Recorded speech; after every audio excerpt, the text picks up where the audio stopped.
ഇന്ന് കോളേജിലെ അവസാനത്തെ ദിവസമാണ്. അപ്പം ഞങ്ങൾ കോളേജിലേക്ക് പുറപ്പെട്ടതാണ്.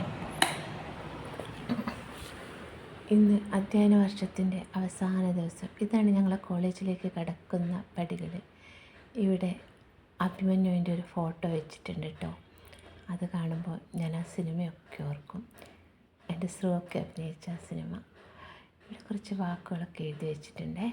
എനിക്കതൊക്കെ വായിക്കാൻ ഭയങ്കര ഇഷ്ടമാണ്. അവിടെ നിന്ന് കടന്നു കഴിഞ്ഞാൽ ഈ വഴിയിലൂടെ പോയാൽ ഗസ്റ്റ് ടീച്ചേഴ്സിൻ്റെ സ്റ്റാഫ് റൂമിലേക്ക് പോവാം കേട്ടോ. അപ്പം ഞാനിതിലൂടെ നടന്ന് ഗസ്റ്റ് ടീച്ചേഴ്സിൻ്റെ സ്റ്റാഫ് റൂമിലേക്ക് പോവുകയാണേ. അവിടെ വീഡിയോ എന്തോ സ്റ്റക്കായിട്ട് നിൽക്കുന്നുണ്ടെന്ന് തോന്നുന്നു. ആരോ എന്നോട് സംസാരിക്കാൻ വന്നിട്ടോ അങ്ങനെ എന്തോ ആയിരിക്കും. അങ്ങനെ ഇന്ന് ഗസ്റ്റായിട്ടുള്ള കുറച്ച് ടീച്ചേഴ്സ് എല്ലാവരും വരുന്നുണ്ട്. ഇന്ന് അവസാനത്തെ ദിവസമല്ലേ. അപ്പോൾ ഇവിടെയൊക്കെ എഴുതി വെച്ച കുറച്ച് വാചകങ്ങൾ വായിച്ചിട്ട് അങ്ങനെ കടന്നു പോവാണ്. ഇതിൻ്റെ മുകളിലാണ് കോളേജുള്ളത്. അപ്പോൾ ഇതാണ് ഞങ്ങളുടെ സ്റ്റാഫ് റൂം. അപ്പോൾ അവിടെ പോയിട്ട് കുറച്ച് നേരം ഇരുന്ന് ആരെയും കാണുന്നുണ്ടായിരുന്നില്ല. ഇതൊക്കെ ഞാൻ ലൈബ്രറിയിൽ നിന്ന് എടുത്ത പുസ്തകങ്ങളായിരുന്നു. ഇന്ന് അവസാനത്തെ ദിവസമായതുകൊണ്ട് പുസ്തകങ്ങളൊക്കെ കൊടുക്കണ്ടേ.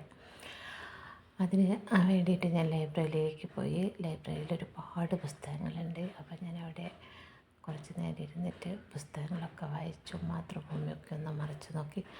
അങ്ങനെ ചെയ്യുമ്പോൾ എനിക്ക് ഭയങ്കരമായിട്ടുള്ളൊരു പോസിറ്റീവ് എനർജി കിട്ടും കേട്ടോ. ഈ ലൈബ്രറിയിലെ പുസ്തകങ്ങൾക്കിടയിലൂടെയൊക്കെ കടന്നു പോകുമ്പോൾ ഞാനായിട്ട് മാറുന്നത് ആ സമയത്താണെന്ന് എനിക്ക് തോന്നാറുണ്ട്. ഞാൻ എന്നിലൂടെ ജീവിക്കുന്ന നിമിഷങ്ങളാണത്.